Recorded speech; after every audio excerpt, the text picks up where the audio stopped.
Buenas noches con todos. Vamos a empezar con la ponencia de Enfox Epidemiología, Medicinas Clínicas y Diagnóstico. A cargo de esta ponencia va a estar la universitaria Yadira Karen Bacocha Vargas, que es estudiante de sexto ciclo de Medicina Humana, es docente preuniversitaria de Biología en la Academia Preuniversitaria Addison, orien- orientadora en nutrición en Naturlandia y asistió en Congreso Internacional del Cerebro, de Escuela Internacional de Psicología. Yo diría pues comenzar con la ponencia. Buenas noches. Gracias, Claudia, por la presentación. Buenas noches, muchachos. Vamos a hablar hoy día acerca de la viruela del simio y hablarles sobre todo sobre la fisiopatología. Ahorita en breve empiezo a compartir.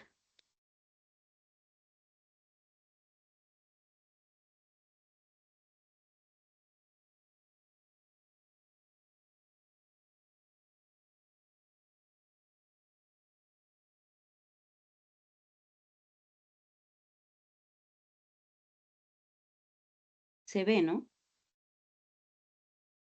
Sí, sí se puede observar. Muchas gracias. Bien, chicos. Ahora vamos a hablar sobre la viruela del mono y, bien, principalmente, ¿qué viene a ser la viruela del mono o viruela símica? Bien, esta es una enfermedad zoonótica que ha sido identificada en colonias de Copenhague, en Dinamarca, en monos en 1958. Esta viruela, por así decirlo, se llama símica porque se encontró en este animal, en esta especie, pero realmente el reservorio que se cree es, teóricamente, son roedores y demás familia de los roedores y algunos perros salvajes. Pero su nombre se le debe a que se encontró inicialmente en estas colonias de monos en Copenhague, en Dinamarca, ¿no? Bueno, este virus de la viruela del mono o monkeypox virus es un miembro del género Orthopoxvirus, de la familia Poxviridae. Tener mucho en cuenta el género y la familia a la cual estos pertenecen, ¿no? Esta va a infectar a una amplia variedad de mamíferos. Dentro de ellos estamos nosotros y también, obviamente, que los monos. Y el reservorio que se cree son teóricamente los roedores. Dentro de su clasificación, de acuerdo a una nomenclatura em, que salió propuesta por Happy Cons, el virus de la viruela del simio se va a dividir en tres clados y esta división se va a dar de acuerdo al origen o la proveniencia de este virus, ¿no? Primero, son tres clados en orden de detección. Tenemos el clado 1, el clado 2A, el clado 2B. Estos van a incluir genomas virales de África Occidental, de África Central y algunos países europeos. El clado 1 va a corresponder al clado de la cuenca del Congo, mientras que los clados 2A y el 2B va a corresponder al clado de África Occidental. A tener en cuenta estos orígenes y estos clados porque es importante saber o reconocer de dónde proviene, ¿no? Bien, con respecto a este virus de la viruela del simio o virus símica, su ADN, su estructura, va a estar conformada por doble cadena y como lo observan en la imagen, es una estructura ovalada, firme, de 200 a 250 nanómetros y su genoma va a mostrar una alta conservación y esta tiene una similitud con el virus de la viruela humana. Es por ello que cuando se realizó vacunas frente al virus de la viruela humana, este podía también al mismo tiempo proteger frente a presentaciones similares a las del virus de la viruela del simio. Y precisamente porque tiene una similitud, ¿no? Con esta. Y bueno, hay algunas mutaciones en el brote que se ha presentado en el 2022, sobre todo a nivel de una de sus estructuras, como vendría a ser la glicoproteína B21, que hace que en sí se diferencien entre ambas, ¿no? Tenemos ahí parte de su estructura, el cuerpo lateral, los túbulos superficiales, la envoltura externa de lipoproteínas que tiene mucho que ver para que se formen escapes se formen escapes que se van a liberar frente a la respuesta inmunitaria. También tenemos una membrana externa, todo lo que conlleva un virus de tipo ADN de doble cadena, ¿no? La capa empalizada y su núcleo. Bien, con respecto a su transmisión y a su replicación, hay que tener en cuenta que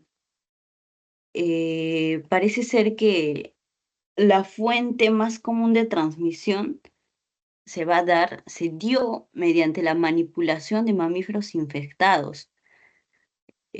Por eso es que se le denomina o de carácter zoonótico, ¿no? La manipulación de algunos tipos de mamíferos infestados parece ser la fuente más común de transmisión zoonótica de la viruela símica, y la propagación de persona a persona puede ocurrir a través del contacto cercano con lesiones, con fluidos corporales, con gotitas respiratorias u objetos contaminados. Hay que tener en cuenta un aspecto importante, que a diferencia de otros ortopoxvirus y de brotes anteriores, el del brote del 2022 que les he hablado se ha caracterizado porque hay una transmisión por contacto sexual. Es lo que hace diferente a a otros brotes de otros años. Y también hay documentación de que varios casos del virus de la viruela del simio se han presentado con manifestaciones anogenitales, lo que podría indicar que pues hay grupos de alto riesgo que mantienen, digamos, prácticas sexuales entre hombres, eh, por las cuales se ha visto este tipo de manifestaciones clínicas en los pacientes, ¿no? Anorrectal. Y es por ello que en esta población viene a ser una población de riesgo. Ahora, am, estudios realizados con macacos también han mostrado que el patógeno infecta inicialmente ¿a dónde? Hay que tener en cuenta esto y es muy importante porque inicialmente se va a infectar a nivel de las células epiteliales, de las vías respiratorias inferiores, se va a propagar a los ganglios linfáticos y se va a diseminar sistémicamente por las células monocíticas, ¿no? Se propaga principalmente a nivel de los ganglios linfáticos. Las lesiones seguidamente van a formar, ga- ah, se van a formar a nivel de estos mismos sistemas, ¿no? A nivel de los ganglios linfáticos, a nivel del timo, a nivel del vaso, la piel, la mucosa oral, también a nivel del tracto gastrointestinal y el sistema reproductivo. Más adelante les voy a hacer ver unas imágenes donde exactamente cómo se está dando esta formación de las costras y de cómo es las vesículas y los primeros pasos para identificar lo que vienen a ser estas lesiones a nivel, sobre todo, de la piel. Con respecto a la fisiopatogenia, hay que tener en cuenta 6 pasos, ¿no? Primero se va a dar la entrada del virus al organismo, después seguido de la replicación viral. Tercero, la diseminación a través del cuerpo. Después, como cuarto paso, se va a dar una respuesta inmunológica y como quinto paso se van a expresar las manifestaciones clínicas por distintos periodos de incubación, una fase prodrómica, una erupción cutánea y sus posteriores complicaciones si es que el sistema inmune se encuentra debilitado. Y como último paso, se viene la resolución, ¿no? Vamos a aquí especificar cuáles son los pasos a detalle. Primero, ¿qué es lo que ocurre cuando se da la entrada del virus al organismo? El virus de la viruela del mono ingresa al cuerpo a través de, pueden ser lesiones en la piel, pueden ser lesiones en la piel a través de las mucosas o también por contacto directo con fluidos corporales de personas infectadas o animales que están infectados. La transmisión también puede ocurrir a través de gotículas respiratorias o contactos con ropa de cama, edredones, colchas, frazadas que estén contaminadas. A esto le denominan contacto con fomites. Tener en cuenta esto y también saber que las gotitas, espera un momento, por favor.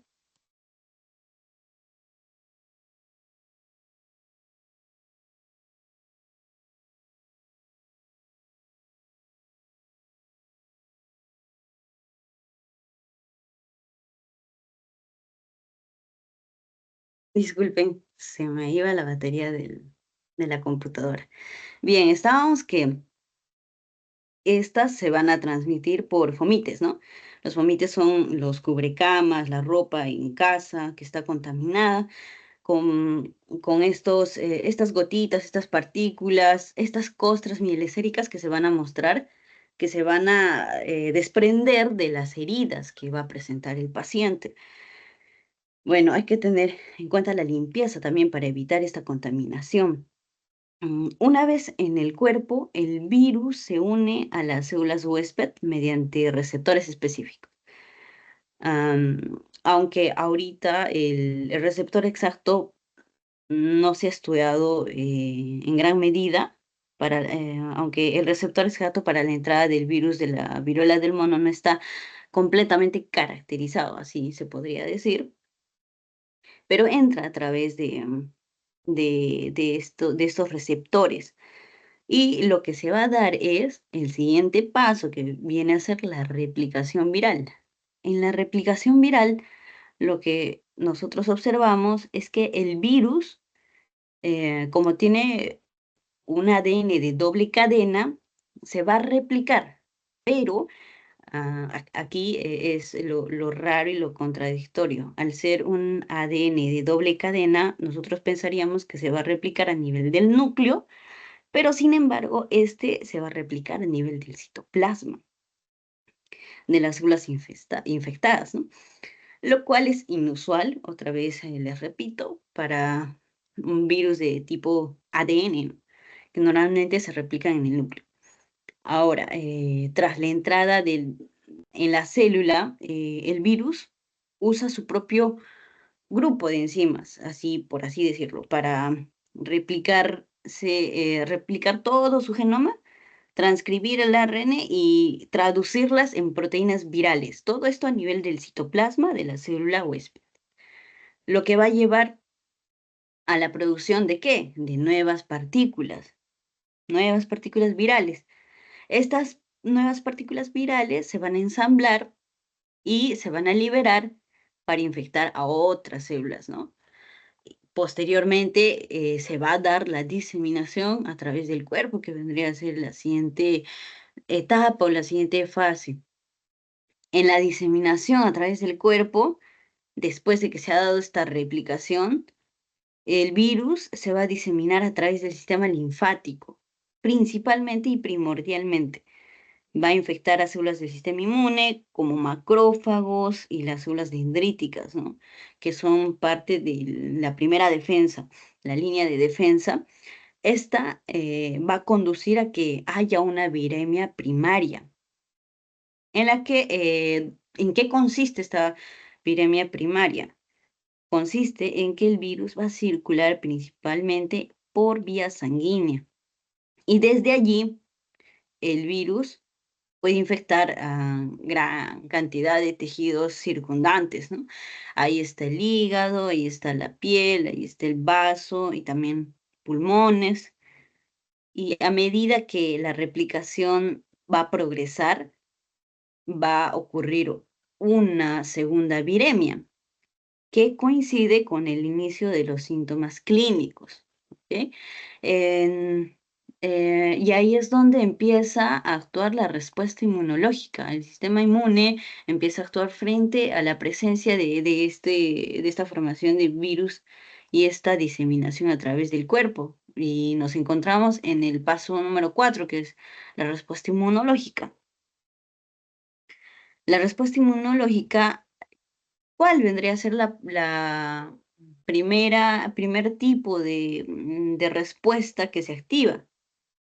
Pues es la innata, ¿no? La innata, que va a ser crucial, es la más temprana, se activa con la presencia de la activación de las células presentadoras de antígenos. Tenemos las células dendríticas, están los macrófagos y también va a haber una producción de interferones y citoquinas proinflamatorias, que estas van a ser como intermediarios de que se active a su vez el otro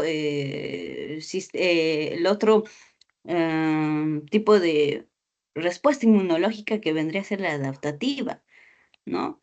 Frente a la activación de la inmunidad adaptativa, va a ocurrir con la producción de anticuerpos como los linfocitos B, se van a activar los linfocitos T citotóxicos y estos van a destruir las células infectadas. Pero hay que tener en cuenta que este sistema, el sistema sobre todo adaptativo, que es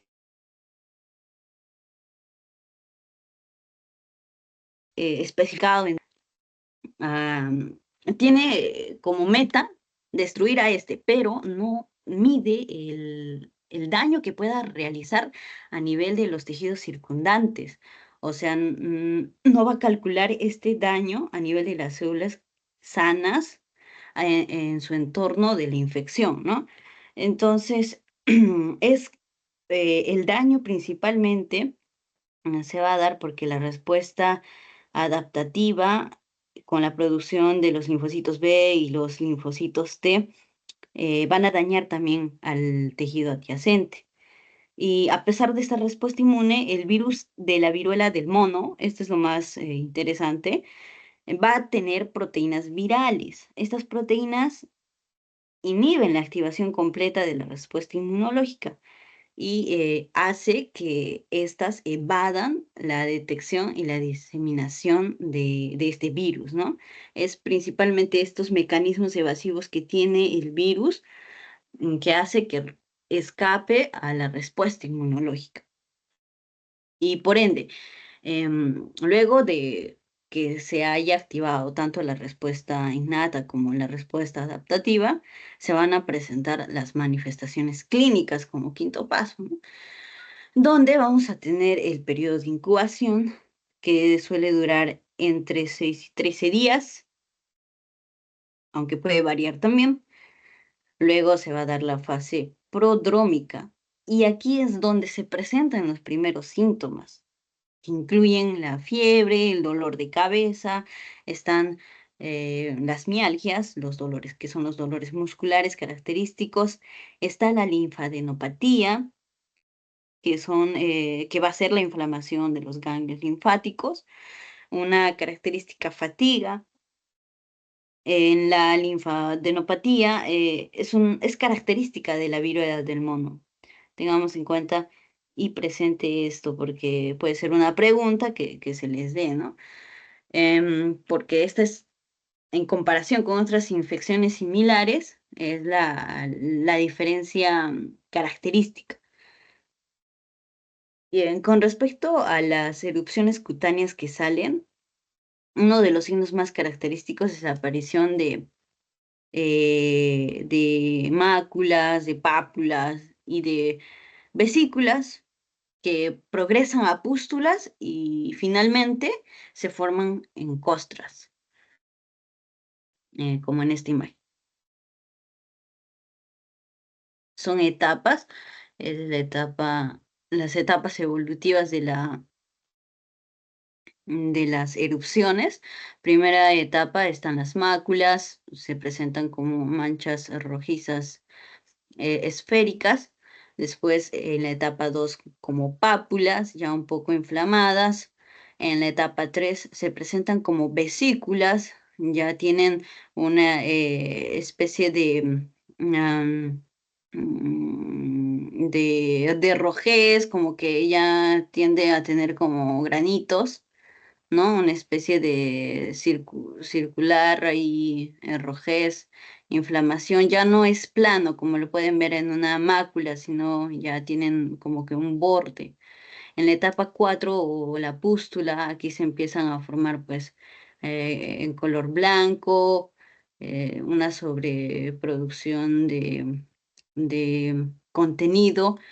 En la etapa 5 ya se empiezan a ver como tipo ulceraciones, bordes esféricos, las costras, las úlceras, y alrededor pues va a haber desprendimiento de estas costras. Y regresamos a las manifestaciones clínicas, que es el paso quinto de la fisiopatogenia. Luego de las erupciones cutáneas van a aparecer las complicaciones. Y aclarar también que estas erupciones que aparecen inicialmente se van a dar a nivel de la cara y se van a extender en el resto del cuerpo. También pueden aparecer en las palmas de las manos, en las plantas de los pies y van a haber complicaciones siempre y cuando el sistema nervioso, perdón, el sistema se va a ver inmunocomprometido, ¿no? Por ejemplo, en personas como en niños, en ancianos, y en casos graves pueden desarrollarse infecciones secundarias, bacterianas, una como coinfección, neumonías, encefalitis o septicemia, pero esto puede suceder en caso de que no haya un adecuado manejo, ¿no? Y el sexto paso vendría a ser la resolución. La mayoría de los pacientes se van a recuperar a las pocas semanas, pero la resolución de la enfermedad va a depender mucho de la respuesta inmunológica, de cuán eficaz viene a ser el sistema de la persona, ¿no? Y que también lo controle el sistema inmune, la replicación viral. Algunos escapan y algunos no, o sea, se utilizan los mecanismos de escape del virus de la viruela, pero si el sistema inmune es competitivo, pues la persona se recupera. Las personas que se han recuperado de la infección por viruela del mono van a desarrollar una inmunidad a largo plazo. Recordar eso, no sabemos exactamente cuánto va a durar esta inmunidad, pero sí es bastante tiempo contra futuras infecciones, ¿no? Aunque no se conoce también con certeza, la verdad, cuánto tiempo podría llegar a ser esta inmunidad. Y bueno, con respecto a la respuesta inmunológica, la infección va a inducir tanto la inmunidad tumoral. ¿Qué quiere decir esto? Que va a haber una producción de anticuerpos que van a neutralizar, como la inmunidad celular. Como ya les había mencionado, la respuesta de los linfocitos T. Esto es importante para controlar la replicación del virus y así eliminar las células infectadas, ¿no? Entonces, los pacientes se recuperan y desarrollan esa inmunidad duradera, aunque no se sabe el tiempo, como ya les he dicho.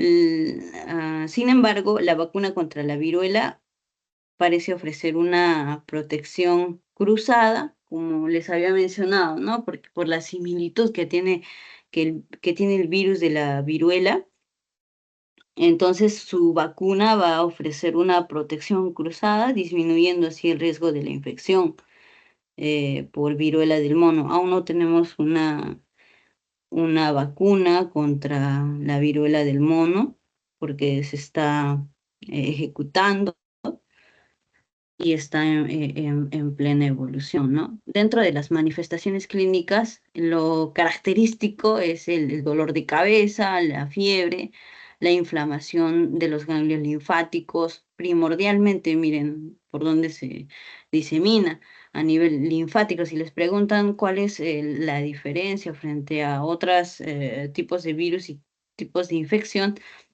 entonces, es la inflamación de los ganglios linfáticos, ¿no? También hay mialgias como los dolores musculares, dolores a nivel de la espalda, cefaleas, escalofríos, dolor abdominal intenso.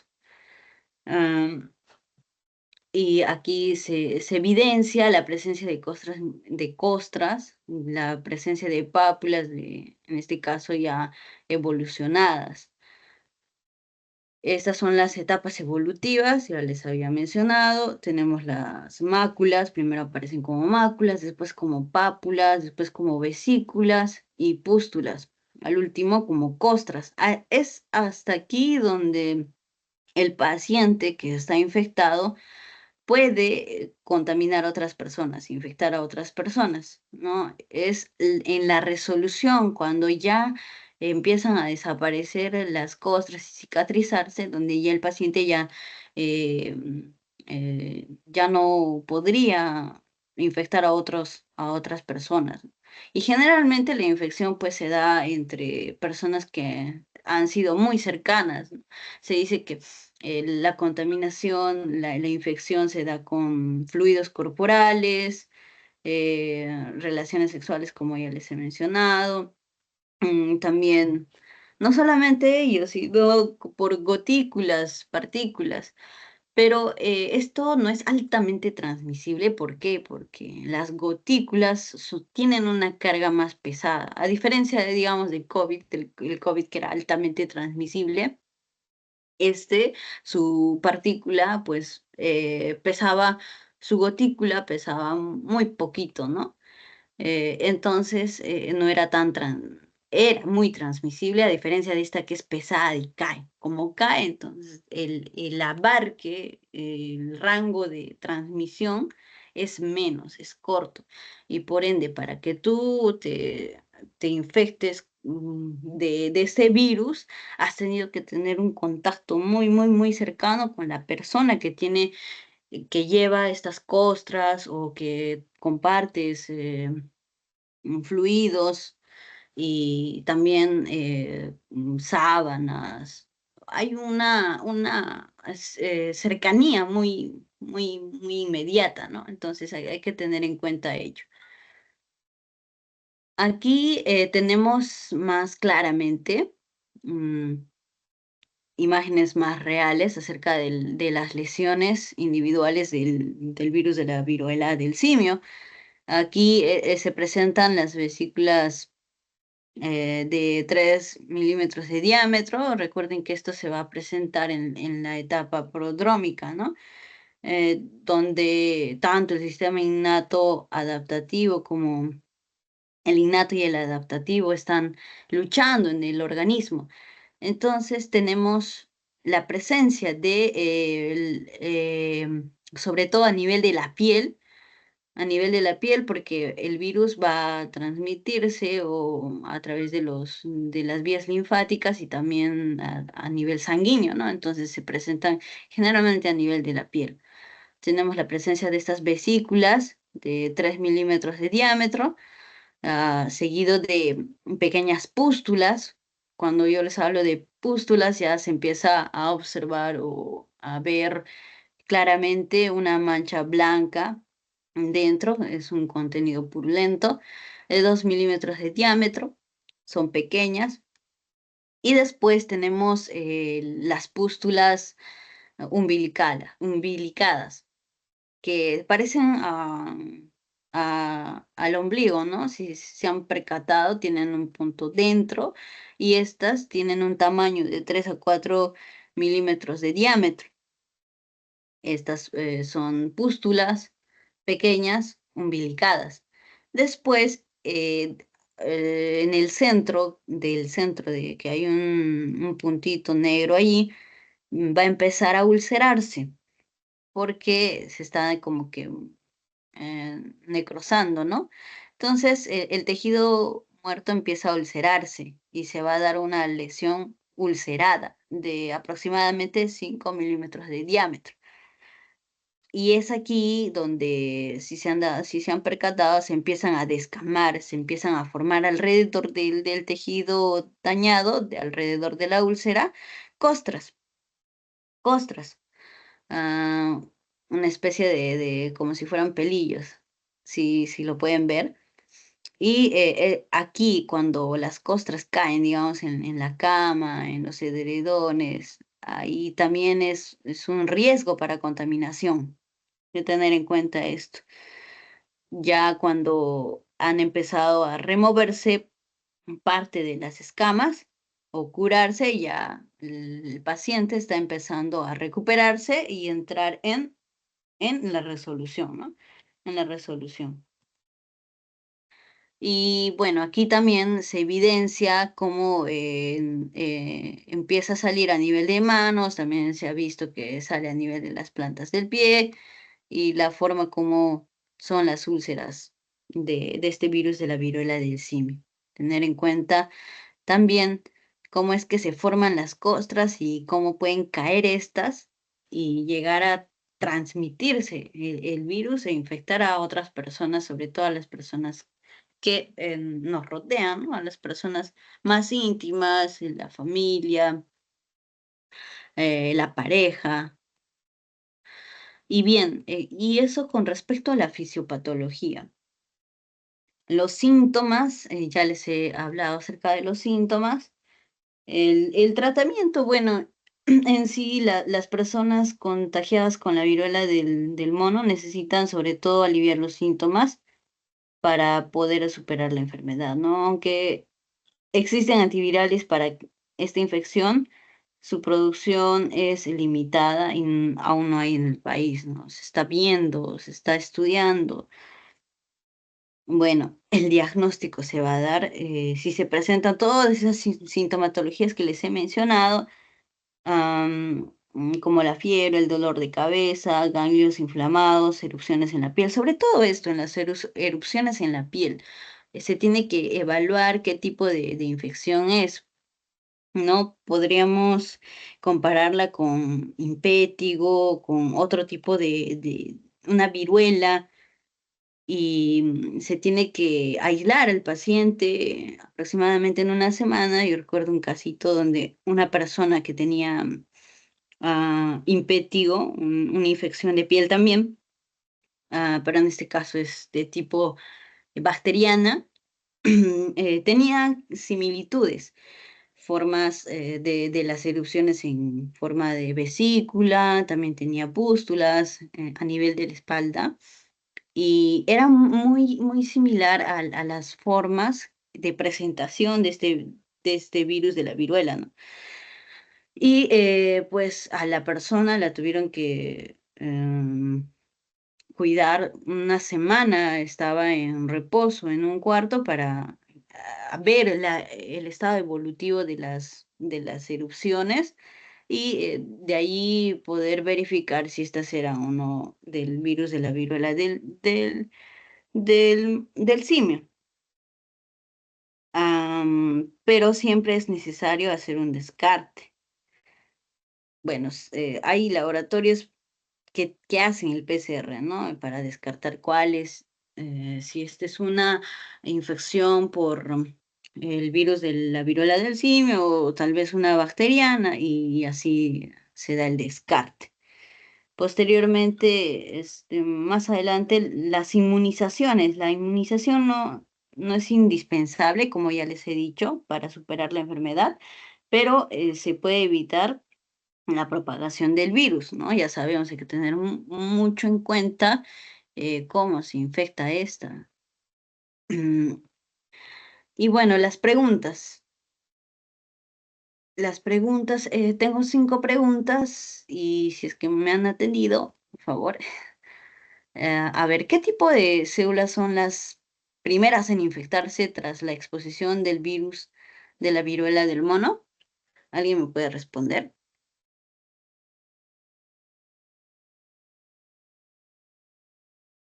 A ver, chicos.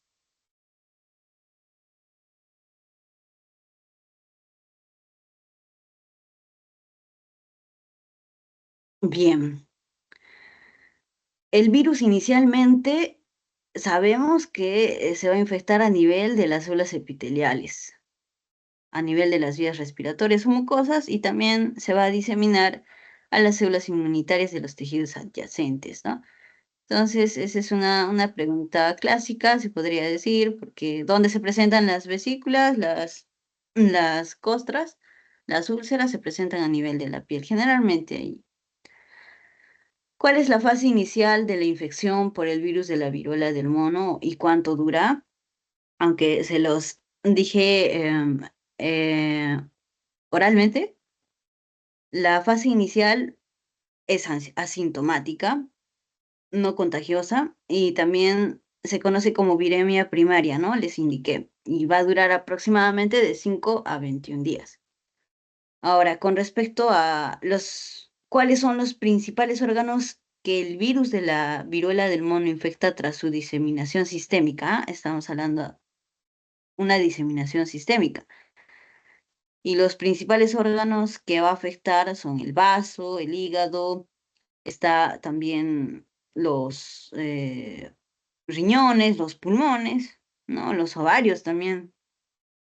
Hay textos que indican que puede llegar a infectar hasta testículos. Y como cuarta pregunta, ¿qué síntomas se presentan durante la viremia secundaria o fase prodrómica de la infección? Ya les he aclarado varias veces que si estamos hablando de la fase prodrómica, está hablando de la sintomatología evidente, ¿no? Entonces, los síntomas incluyen la fiebre, los escalofríos, las mialgias, la cefalea, la fatiga e incluso hay confusión. ¿Y cómo el virus de la viruela del mono afecta a la piel y qué características tienen las lesiones cutáneas? Ya sabemos que se va a presentar en la piel. El virus va a causar la formación de pústulas, de costras, de ulceraciones en mucosas, ¿no? Las localizaciones más frecuentes van a ser en la zona de perianal, genital, oral, a nivel de las extremidades, como el ejemplo que les he mostrado, y a nivel del tronco. Y eso es todo por mi parte. Gracias por su atención, chicos. Espero que les haya servido. Y Claudita, Bueno, chicos, quiero saber si alguien tiene alguna duda que quiera realizarle. No sé, alguna pregunta tal vez. claro. Bueno, aunque ya les he mostrado 5 preguntas clásicas. Bueno, ya si nadie tiene alguna duda extra, aparte de las preguntas que ya realizaron la ponente, pues ya estaría finalizando la reunión y más bien me dice que está todo claro. Y bueno, y más bien gracias, Yadira, por la